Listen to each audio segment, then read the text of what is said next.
जय काली, जय माँ काली, जय भद्रकाली, जय गुरु गोरखनाथ बाबा आदि, जय पशुपतिनाथ राष्ट्रिय देवता सबैजनामा आमाको सन्तानहरुमा कोटी कोटी नमन। आज म छोटो मिठो एउटा सानो जानकारी लिँदै हजुरमा आज आउँदैछु। अहिले नवरात्रको 6औं दिन चलिरहेको छ।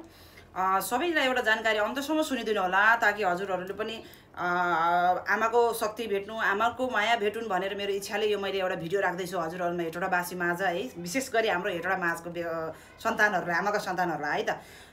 यही आउँदो बिहीबार पर्सिको 19 गते बिहीबार गोरखकाली पूजा अष्टमी, अहिले नवरात्र लाग्दैछ त्यो दिन अष्टमी 8औं दिन छ।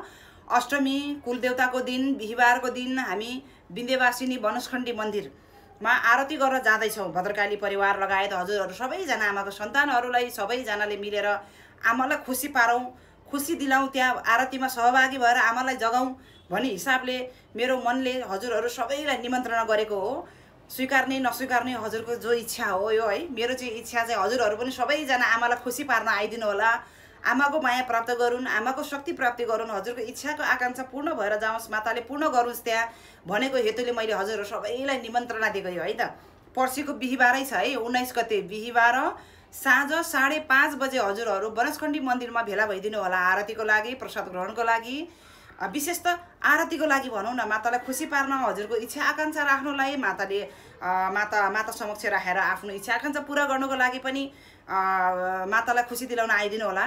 र त्यहाँका वरिपरिका टोलवासीहरूलाई पनि मेरो विनम्र अनुरोध छ, हजुरहरूको माझ रहेको बनस्खण्डी मन्दिरमा हजुरहरू पनि खुसी व्यक्त गर्न, मातालाई खुसी तुलाउन आइदिनु होला। यो मौका भनेको बारम्बार आउँदैन नि त, यो माता रानीको इच्छा हो यो हैन, माताको आह्वान हो यो।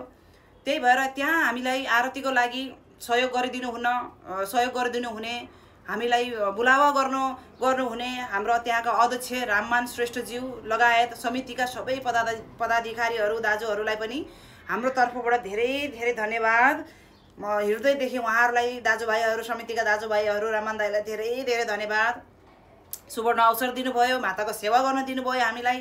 त्यही भएर उहाँहरूको पनि इच्छा आकांक्षा सदैव पुरा भएर जाओस्, माता रानीको आशिष सदैव शिरमा रहनु उहाँहरूको है भन्दै सबैजनालाई आह्वान है त। यही पर्सि बिहीबार अष्टमी गोरखकाली पूजाको दिन 19 गते साँझ 5:30 बजे हजुरहरू माताको थानमा बनस्खण्डी मन्दिरमा भेला भइदिनु होला आरतीको लागि है।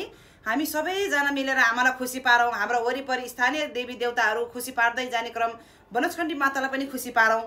उहाँ पनि रक्षक भएर बसिदिनु भएको छ। जसरी हेटौडा माझ मुटु माझ रहेको भुडन्देवी माता रक्षा गरेर हाम्रो बस्नु भएको छ भने त्यहाँ पनि हाम्रो हेटौडा नगरीमा रहेको विन्ध्यवासिनी माता पनि हामीलाई कति रक्षा गरेर बस्नु भएको छ। त्यही भएर उहाँहरूलाई जगाउँ, उहाँहरूलाई पनि खुसी पारौँ, कहिले त आमालाई पनि मान सम्मान दिउँ भन्ने हेतुले सबैजनालाई अनुरोध गर्दै पर्सि 19 गते बिहीबार सबैजना भेला भइदिनु होला। आरती बेलुकी 5:30 बजे नै भेला भइदिनु होला हजुरहरू है। सबैजना हामी पनि आउँदैछौँ, हजुर पनि आउनु होला, आमालाई खुसी पारौँ भन्दै यो छोटो मिठो जानकारी हजुरमाझ राखेँ। सबैले सेयर गरिदिनु होला कृपया, सबै माझ पुगुन् र सबैले आमाको आशिष भेटुन् भनी मेरो धारणाले हजुरहरूले साथ दिनु होला है त। ल जय काली, जय माँ काली, जय भद्रकाली, जय गुरु गोरखनाथ बाबा आदेश।